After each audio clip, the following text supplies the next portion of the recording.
A, आज तपाईँहरूको लागि म एउटा भिडियो बनाउँदैछु। अन्त तपाईँहरू सबैजनाले राम्रोसँग हेरिदिनुहोस्। अन्त तपाईँहरूले मेरो भिडियो मन पर्यो भने चाहिँ तपाईँहरूले सब्सक्राइब गरिदिनु।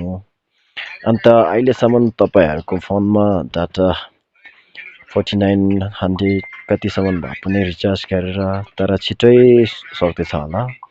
अन्त तपाईँहरूले एउटा टिप्स चाहिँ थाहा भएन होला, आज म तपाईँहरूलाई सिकाइदिन्छु।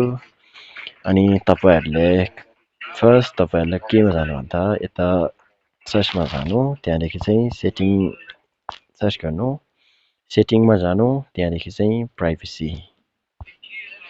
प्राइभेसी डेसबोर्डमा जानुपर्छ कि। अन्त त्यहाँदेखि चाहिँ यता यता जानुपर्छ युजेज एन्ड डेसबोर्ड, यता थिच्नुपर्छ कि। अन्त यता तपाईँहरूले यता पढ्नुपर्छ। अन्त तपाईँहरूले यहाँ पढ्यो भने चाहिँ सबै थाहा हुन्छ तपाईँहरूले। अन्त यता पनि छ कि यता युजेस एन्ड डेसबोर्ड, यता ओपन छ कि यस्तो भइहाल्छ। अन्त तपाईँहरूले यहाँ क्लिक गरेर अफ गरिदिनु। त्यहाँदेखि चाहिँ तपाईँहरूको डाटा अलिक सेफ हुन्छ। अन्त तपाईँहरूलाई फेरि यस्तो के तपाईँहरूले मुभीहरू हेर्दा नचाहिने एड्सहरू पनि तपाईँको फोनमा हुनसक्छ होइन।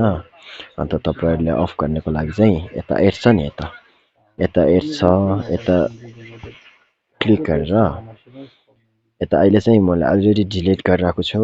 तपाईँहरूले पनि आइडी डिलिट गर्नु, अन्त रिमुभ पनि गर्नुपर्छ।